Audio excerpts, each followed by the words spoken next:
তা ইসলামের নাম দিয়ে যদি বিজাতি এবং যেটা নাকি বলা হয় অনৈতিকতা, উচ্ছৃঙ্খলতা, ধোঁকাবাজি, মিথ্যাচার, এটাও কোনোদিন ইসলাম হয় না। আমরা দেখি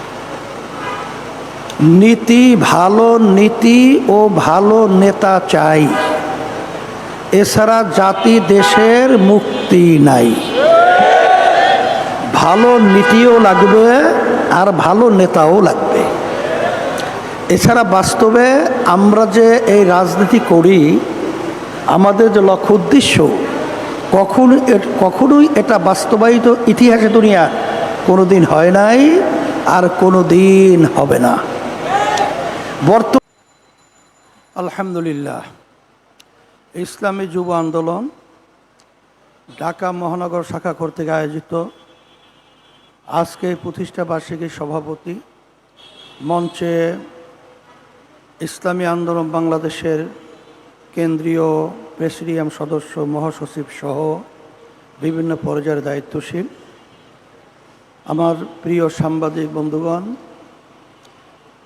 সামনে বিশেষ করে যে যুবক একঝাঁক বসে রয়েছেন, দাঁড়ানো আছেন, এই দেশ গড়ার ভবিষ্যৎ কারিগর।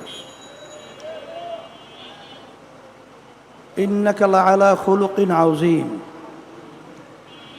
আল্লাহ রাব্বুল আলামিন তার প্রিয় রসুল, প্রিয় নবী মুহাম্মদুর রাসূলুল্লাহ সাল্লাল্লাহু আলাইহি ওয়াসাল্লামকে উত্তম চরিত্রের অধিকারী করে আল্লাহ তাকে সৃষ্টি করেছেন। এই জন্যই আব্বাজান রহমাতুল্লাহি আলাইহি সহ আমাদের একটা মৌলিক গুরুত্বপূর্ণ স্লোগান রয়েছে, নীতি, ভালো নীতি ও ভালো নেতা চাই, এছাড়া জাতি দেশের মুক্তি নাই। ভালো নীতিও লাগবে আর ভালো নেতাও লাগবে। এছাড়া বাস্তবে আমরা যে এই রাজনীতি করি, আমাদের যে লক্ষ্য উদ্দেশ্য, কখনোই এটা বাস্তবায়িত ইতিহাসে দুনিয়া কোনোদিন হয় নাই আর কোনোদিন হবে না।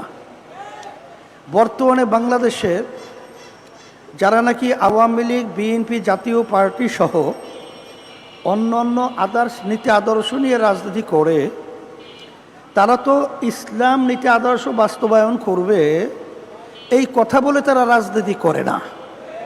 কিন্তু আবার কিছু ইসলামের নামে দল রয়েছে। আমাদের গ্রামে একটা বড় প্রবাদ বাক্য রয়েছে, একেবারে দেখতে কালো, নাম দেশে দলা মেয়া।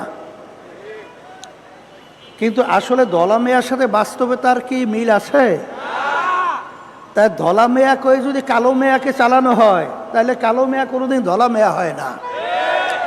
তা ইসলামের নাম দিয়ে যদি বিজাতি এবং যেটা নাকি বলা হয় অনৈতিকতা, উচ্ছৃঙ্খলতা, ধোঁকাবাজি, মিথ্যাচার, এটাও কোনোদিন ইসলাম হয় না। আমরা দেখেছি যাদের কাছে আমরা দেশ সুন্দর পরিচালনার জন্য আমরা রেখেছিলাম, আসলে গ্রামে একটা কথা রয়েছে, শ্রীগালের কাছে মুরগি আমানত, বর্গা হেফাজত রাখার মতোই বাস্তবতা হয়েছে।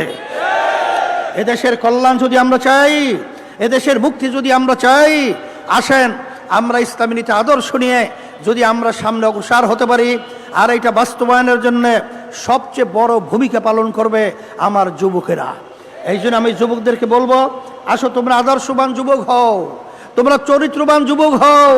যদি আজকে আদর্শবান এবং চরিত্রবান যুবক হতে পারো, সেদিন বেশি দেরি নয়, এই দেশের মধ্যে সর্বশ্রেণীর পেশার মানুষ দুনিয়াতে শান্তি এবং আখেরাতে মুক্তির পথ তারা দেখতে পাবে। এই আশাবাদ ব্যক্ত করে তোমাদের সম্মেলন যারা করেছে ধন্যবাদ জানিয়ে আমি দোয়া করে তোমাদের কাছে দোয়া চেয়ে আমি আলোচনা শেষ করছি। রব্বানা আতিনা ফিদ দুনিয়া হাসানা ওয়া ফিল আখিরাতি হাসানা ওয়া কিনা আযাবান নার বিরহমাতিকা।